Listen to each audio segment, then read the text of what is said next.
such an incredible experience to like say that I've like slept on every continent, not just like stepped on every continent. The Drake Passage is another level. That would be my fun fact for life. I was envisioning getting eaten by an orca or a leopard seal.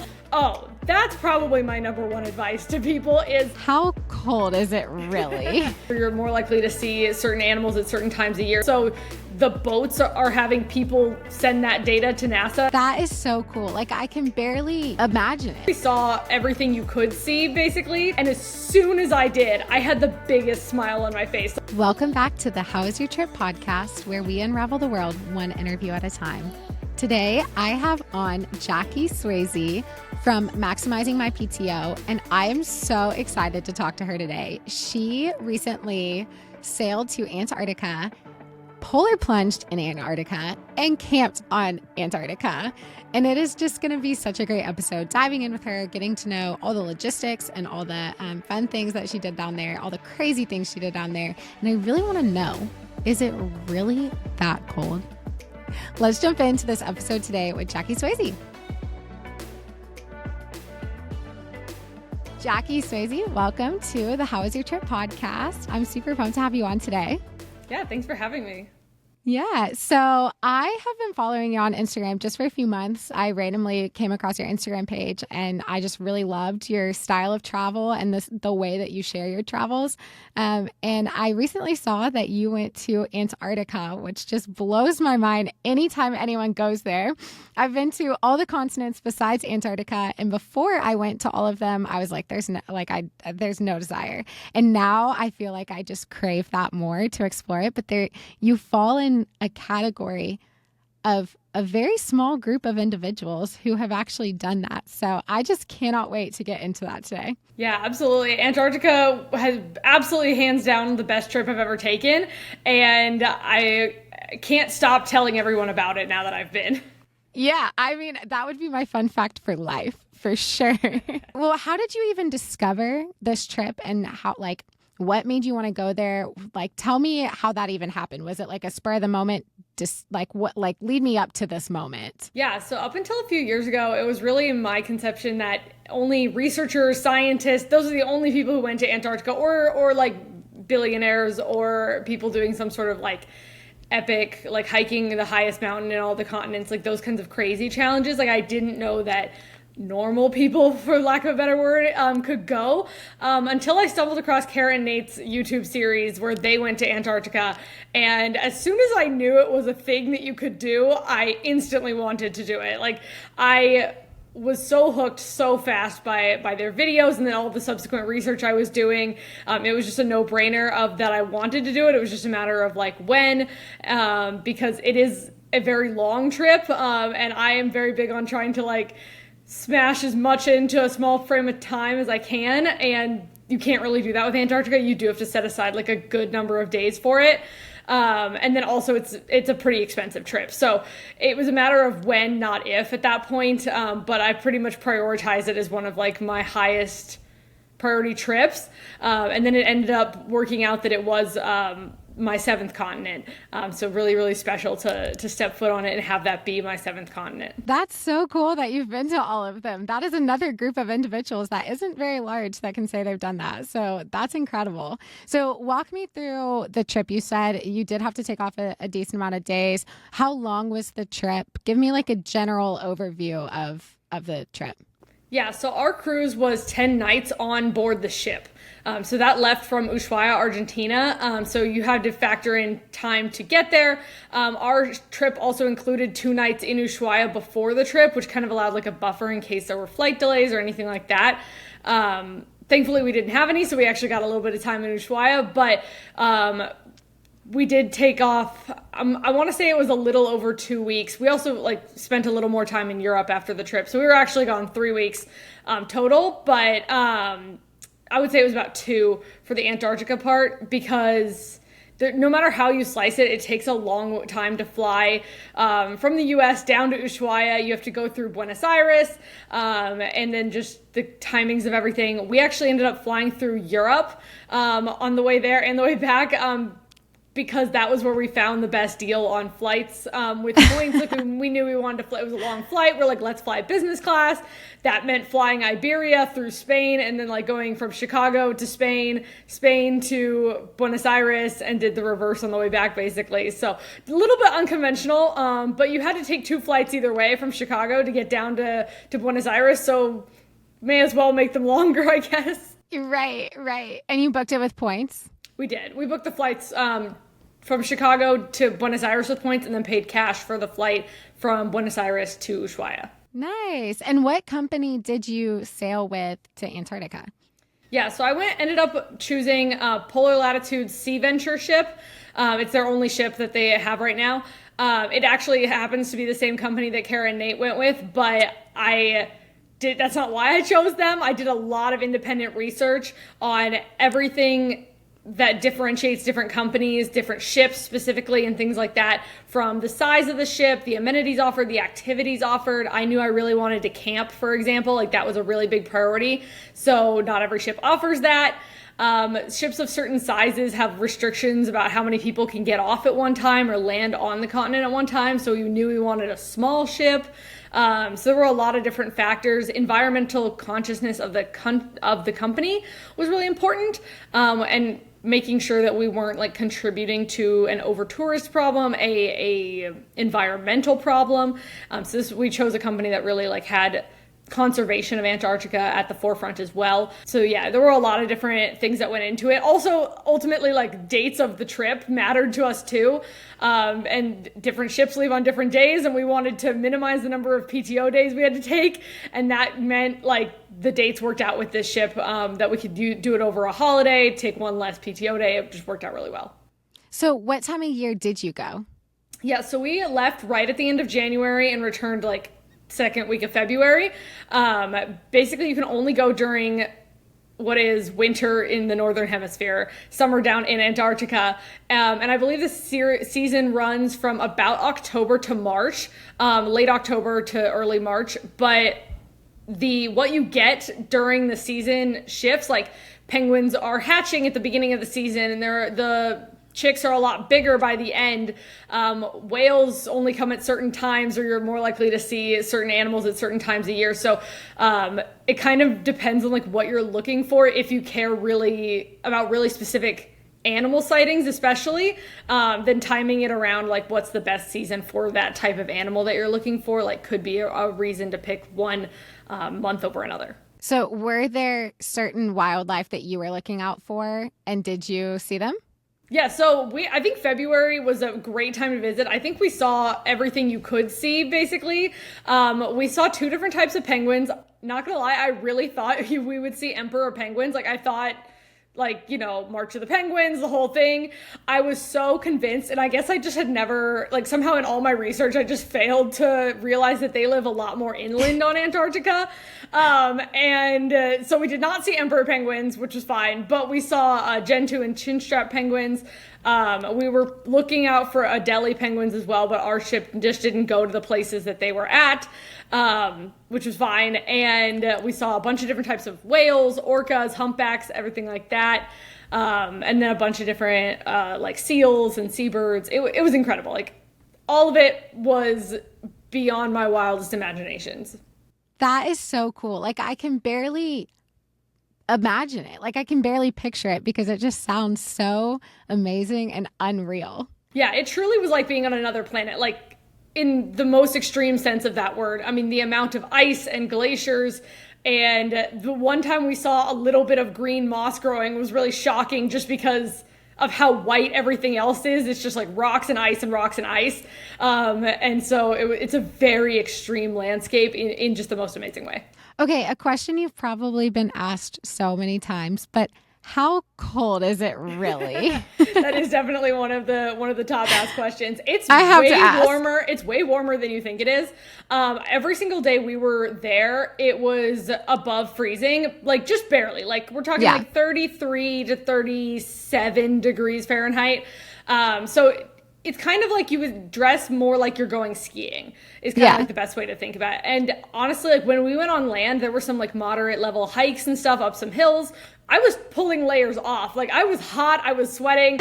I did, you do get a lot warmer. The only time I was really truly cold for an extended period of time was there was one day on the Zodiac that it happened to be raining, and we were doing a Zodiac cruise for like 2 or 3 hours, and by the end of that, like my fingers were pretty frozen solid. But the rest of the trip I really wasn't uncomfortably cold or anything like that. I didn't use hand warmers. Like I had gloves and all that stuff, but you need less than you think you do. I brought more winter clothes and like extra gloves and extras of everything, and didn't use a lot of it because things didn't get as wet as I thought they would, and that's largely just like luck with the weather. Yeah, it really surprises me that it was that warm. I know, freezing is not necessarily warm to a lot of people, but being down in Antarctica, I am very surprised that it was even in like positive temperatures. Yeah, I will say it is the area we were in was above the Antarctic Circle,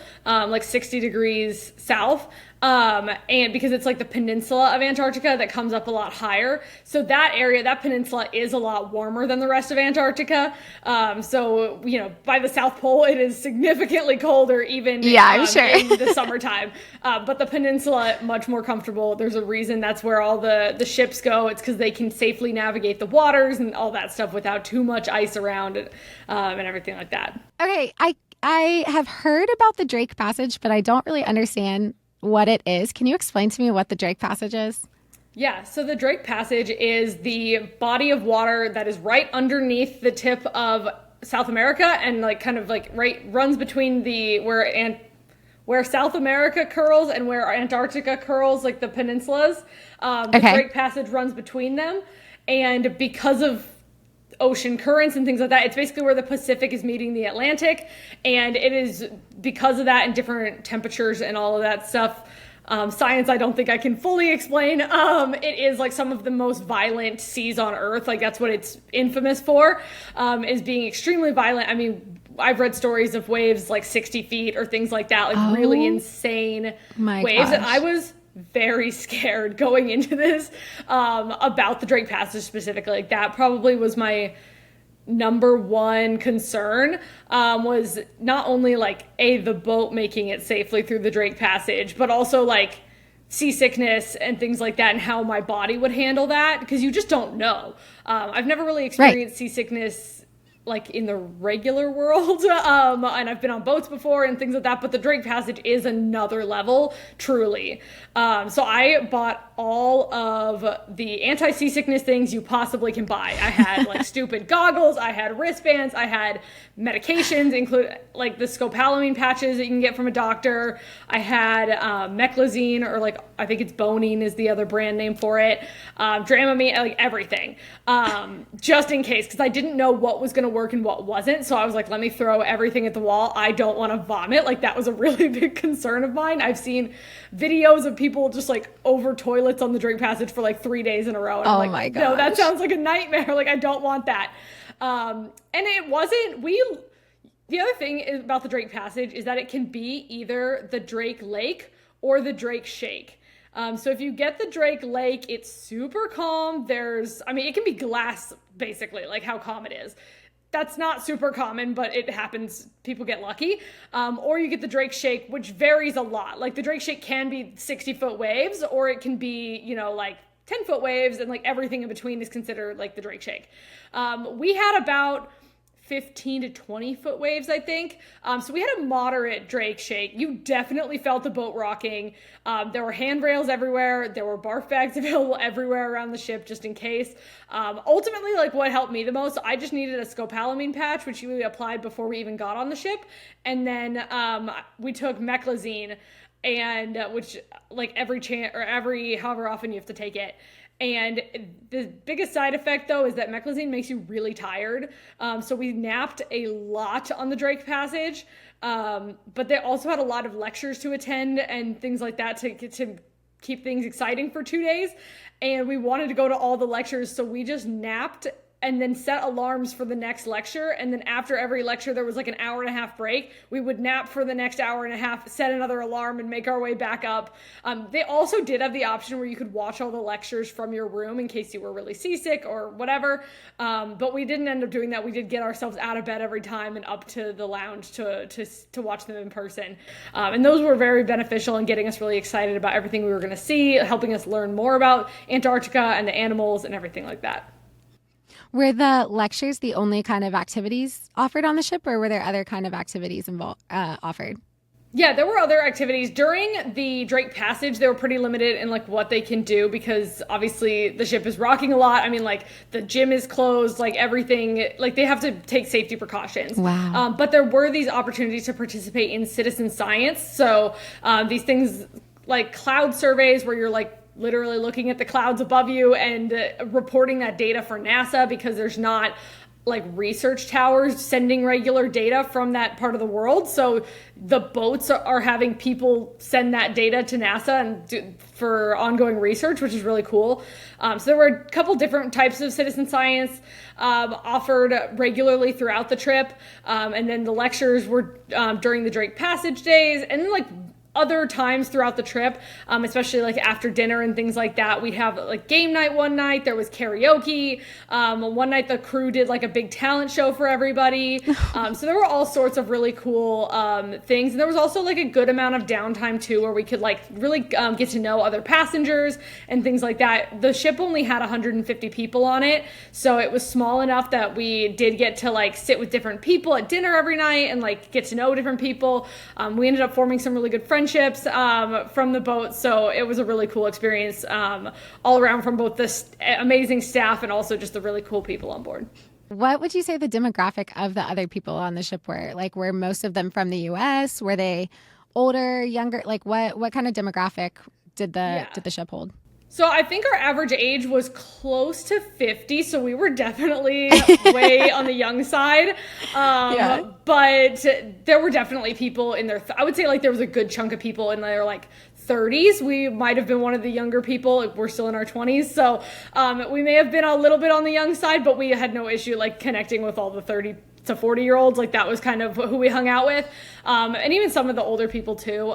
There was one family from China who took out, they were like 14 or 15, like a big group of people, and they had like their own translator on board. They didn't speak any English, but they had kids with them, like as young, the youngest one was 8 years old. So I think that is the youngest the company allows, is 8 years old. And in my opinion, I think kids should go so many places. Like I'm very pro kids traveling the world. I think 8 might have been too young, unless it's like, maybe it probably depends a lot on the kid. But like, for example, we had a lot of rules we had to follow on Antarctica, like on land. And I noticed it was a little hard for the kids to like follow all the rules because I don't know if it was just a language barrier or the age or both, or you know what I mean? So there were some rules about conservation and stuff that they weren't following, which was a little disappointing, where maybe if they had been like a little bit older, it would have been fine. Yeah, that's tough because I haven't heard of kids. Well, I guess the bucket list family, I think they've taken their kids, but I feel like they're also an exception True. They've seen most of the world at this point. They've definitely seen more than I have. Yeah, I think those kids are a little more experienced travelers than 99% of humans. Right. Did you polar plunge? I did. That was, oh my gosh, so scary. I literally didn't sleep the night before. I would be out of anxiety, which happens to me in a lot of these like extreme activities I've done. Anytime I do something really, really scary, I won't sleep the night before. I will have not a panic attack, but a lot of anxiety, pretty much envisioning everything that could possibly go wrong. I was envisioning having a heart attack as soon as I hit the water, which, you know, unrealistic at my age, but it could have happened. I was envisioning getting eaten by an orca or a leopard seal. I was like, anything that could possibly go wrong, I was envisioning the worst. And we ended up going third and fourth. So they called us by deck, and we were on the second highest deck, but nobody on the highest deck went. So we were the first people to go, and we literally no. our friends were going with us that we had met, and we were like, you guys should go first. I was basically like, I can't be the first one in the water in case there's an animal waiting. Like I just can't be first.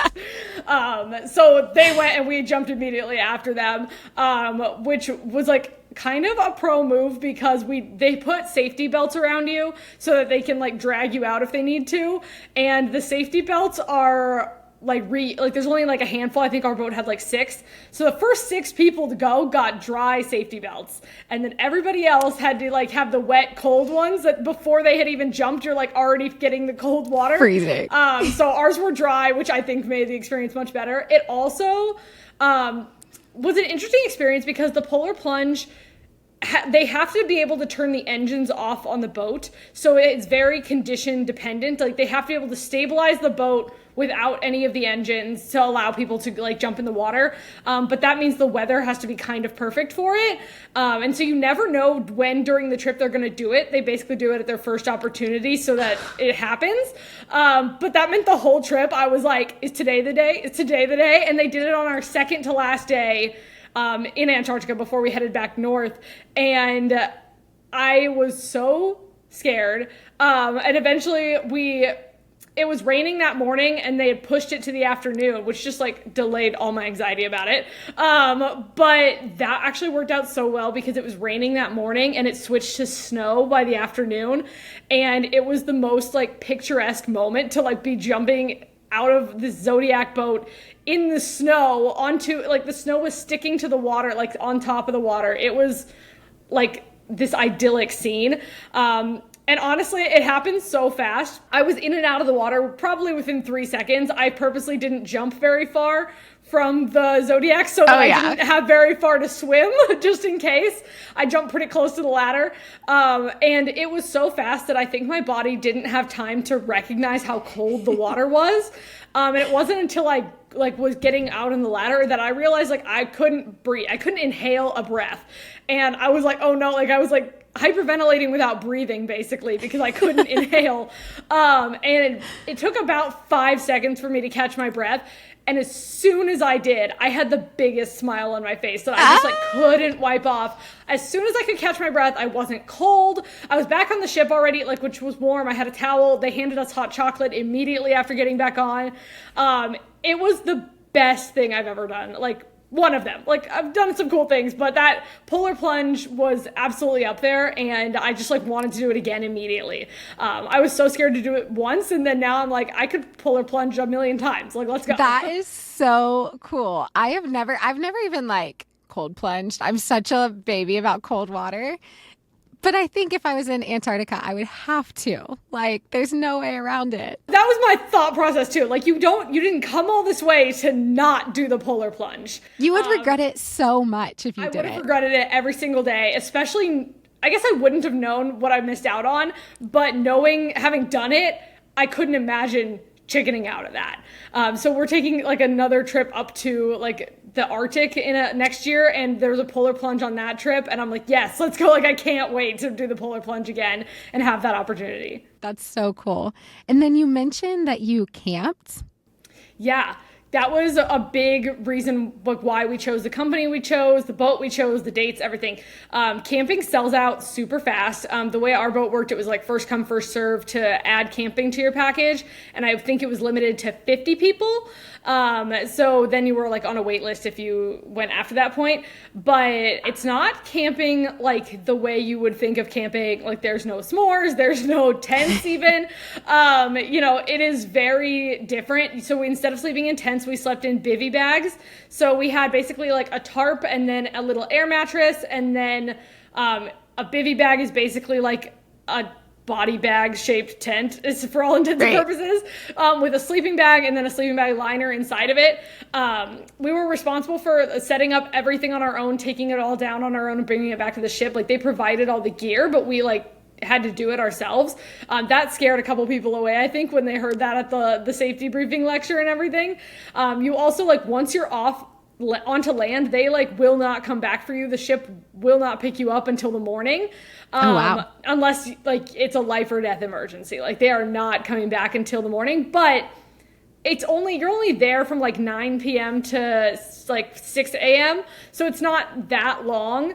And there are bathrooms like on land. They like dug out these little like igloo shaped things with these little portable toilets. I didn't have to use them, but they were there as an option. So not the end of the world there. But yeah, it was the most incredible experience. I pretty much like left, like I took off my outer snow pants and my outer jacket and then used like my jacket as a pillow. And then I used my beanie and like folded the ends over my eyes because it never really fully gets dark. Like the sun does set at that time of year, and in the Arctic Peninsula, the sun does set, but it never gets like pitch black. So I remember I woke up briefly for like 3 a.m. and looked out, and it was like, you could still see, but it was like the most quiet, picturesque like place. We were like right on the edge of the water. There were some seals like a couple hundred yards away that you could see just napping. It was such an incredible experience to like say that I've like slept on every continent, not just like stepped on every continent. So that was a really, really amazing experience that I couldn't recommend enough. I recommend like making sure that if anyone like does go to Antarctica, like it's worth it. I'm not a camper, I guess I should clarify. Like we don't camp in our normal life. I don't think my husband had ever camped before. So you don't have to be like that level of outdoorsy, I guess, to enjoy like camping on Antarctica. I think I did enjoy it probably the most of everybody. Like some people were a little cold, some people were a little too tall for their sleeping bags. Oh no. Like some people were like really tall, like 6'7", like they were really, wow. really tall. So like the majority of people wouldn't have this problem. My husband's 6'1", he was perfectly fine in his sleeping bag. I think people enjoyed it to different levels, but I think it was just an amazing, amazing experience. Not the best night's sleep ever, but totally worth it. Talking about like challenges and hard parts of the trip, what do you think was the hardest part of the voyage for you? So I think for me, the hardest part was probably that we didn't know what we were doing each day. I am a like very type A planner person. That's why I love like creating itineraries and traveling and all that stuff and being like the person in charge of trips. And with Antarctica, like you have no control. Like you don't know how bad the Drake's gonna be until you're basically there. You don't know what activities you're doing, what days, like which day the polar plunge was, like which day we were camping. Like none of that was set until like day of. Because it's all depends on weather. There was a channel we were supposed to go through one day and it was blocked by ice. So we couldn't go through that channel. They had to divert. That was one thing that Polar Latitudes did an incredible job with, was they basically said like no Antarctica trip goes to plan A. Like they set out an itinerary at the beginning and they said they've never ever once stuck with that plan, but they're extremely good at pivoting. So one thing I learned on the trip is that all the different ships that go to Antarctica, only one can be at a certain spot at a given time. So you don't really see other ships like ever while you're down there. So you do feel very remote, even though like there are a couple dozen other ships like within a handful of miles of you, just around different mountains and different bays and things like that. But you don't see them. But they claim spots like literally via like a Google sheet or something. And when things go wrong, they have to go and find new spots and take them as fast as they can so that other ships don't take them. And they're playing this like game with each other about it. So just kind of like the level of go with the flow that you have to be was definitely like a little bit of a challenge for somebody like me. But if you're already a pretty go with the flow person, this is like the perfect trip. Yeah, like I did love the cruise aspect where it's like we were able to have that like comfort of the cruise while also like the adventure of Antarctica. So it wasn't like we weren't roughing it, but we were getting this like epic, wild, remote adventure. So there was like the duality of it was kind of cool. Do you think that you grew from this experience? Like, do you think that it made you more go with the flow in your regular life, or was that just for that trip and now you're still as type A as you were before you left? I would say, like to an extent, yeah. Like I would say I'm a little more go with the flow. But I think the biggest place I grew was the polar plunge, because like anytime I've done like a pretty extreme activity where I'm like overcoming a really big fear, like that helps me like overcome the next thing and become just a much better version of myself, and like knowing I can do things I thought were impossible for me to do, because I used to be afraid to go on like upside down roller coasters, and like I was the person who was afraid of everything, and every time I've done anything remotely scary, it like has built on itself and allowed me to challenge myself more and more the next time, and the polar plunge was like a part of that, and it really made me extremely proud of myself too. But also I think another big place where I grew from this trip is like my appreciation for like these polar regions that are unfortunately like getting warmer and warmer, because like you can see pictures of them, you can watch documentaries, but it's very different than experiencing a place for yourself, and really made me like want to like strive to do better in my daily life to, help conserve and help make sure this world is going to be like great for the next generation and things like that. It also, on the flip side, made me more like I did immediately go book a trip up to the Arctic pretty much as soon as we got back, because I was like, these places are melting. So the flip side is I want to go see them before all the ice is gone, especially the Arctic, like Svalbard and things like that. So it changed my travel plans for the future because of the way the environment is going. Yeah. No, I think it is so powerful to hear from someone who like has actually witnessed it firsthand, rather than just, like you said, the pictures or the books that we read about. Is there anything you would have done differently on this trip? So I packed in a carry-on for this trip, and I actually, like I said, I didn't use a lot of stuff. So I was impressed with myself for packing in a carry-on with all the winter clothes, but at the same time, like, didn't even need it. So I could have packed a little differently, I guess, at the end of the day. There's very little I regret about this trip overall. Like, it was so perfect. I don't regret the company we went with. I don't regret the people we met, like the activities we did. The weather was like, we got really blessed with really good weather. The Drake was not the easiest it could have been, but once we were there, it only like rained one morning. Everything else was great. I think I would just go into it with a lot less anxiety next time, because I just didn't know what to expect. So if I did it again, I would kind of just go into it with more confidence that like there are really incredible people in charge of the ship, from the captains to the crew to every single person on that ship is there to make sure you are safe and having a fantastic time. It's nerve-wracking going that far remote. I think anywhere you go, it's really remote. There's always that thing in the back of your mind, like, what if I need a doctor? What if I need a hospital? Like, what if something happens? And like, unfortunately, my husband did actually have to go to the ship doctor. He got laryngitis while we were there, which was kind of scary. He was waking up saying his chest felt like glass when he breathed, and like we were like on day 3 in Antarctica, maybe day 4, and it was very scary knowing that we were like very far away, didn't really know what was going on. Oh my goodness. And the ship doctor immediately was able to diagnose him with laryngitis, gave him an IV of antibiotics, and he was able to do the polar plunge that afternoon with the doctor's clearance. And then he had the doctor gave him oral antibiotics for a couple days, and he was totally fine. But there was that like fear of like, what's going to happen? Like, we are so far away. It is just really nerve-wracking. Anytime that you're anywhere really remote, whether that's, the jungle or Antarctica.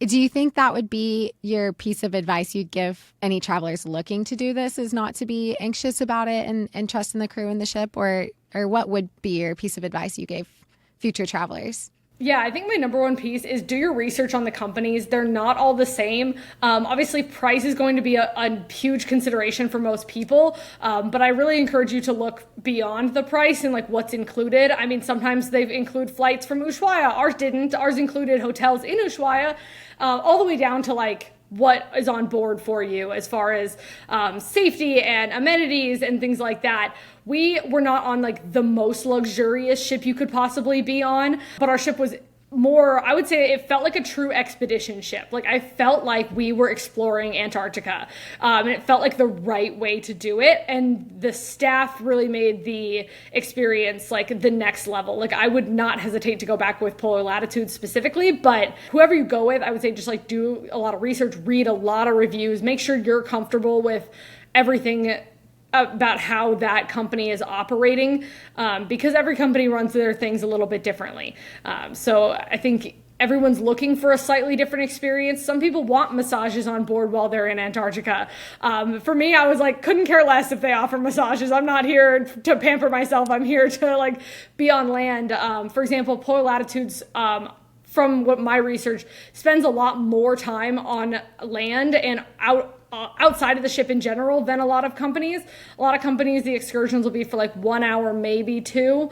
And Polar Latitudes, they were consistently 2 to 3 hours every time, morning and afternoon every day. So we spent as much time as possible basically off the ship, just coming back basically for lunch to warm up, reset, and get ready for the afternoon activity. What other activities did you do on land besides camp? Yeah, so most of the landings were like to explore the different areas we were in. So there were hikes up to viewpoints.